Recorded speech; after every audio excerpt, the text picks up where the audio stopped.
Ciddi süre indi.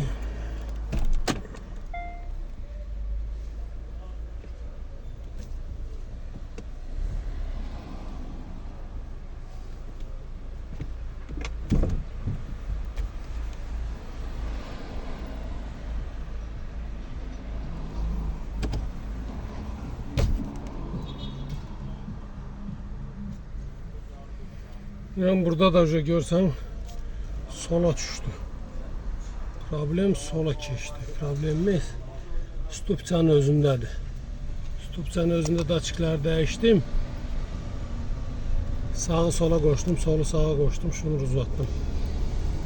Yoxladım. Yəni belə işlədi. İndi qaytardıq, öz yerinə qoyduq. İşləmədi. O şunur sistemdə problem yoxdur yəni. Problem qalıb yalnız stupçanın özündə. Dal sol stupçanı dəyişmək lazımdır. Daçki xarabdır. İndi yenə göstərirəm. Bax sol. Dal sol işləmir.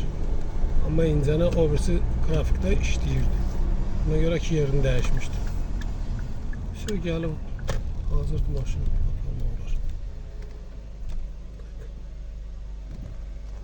Ошибки нет сопутствующих ошибок, Олег.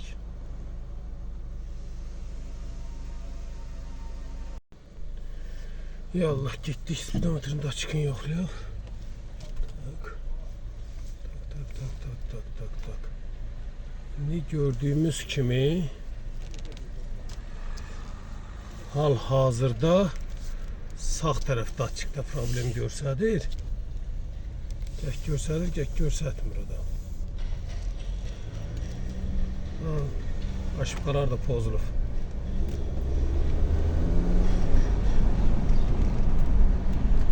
Tak, indi buradan geri qaydaq.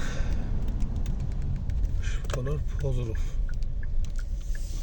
Aşıqlar pozulur buradan. Spidometrində açıq.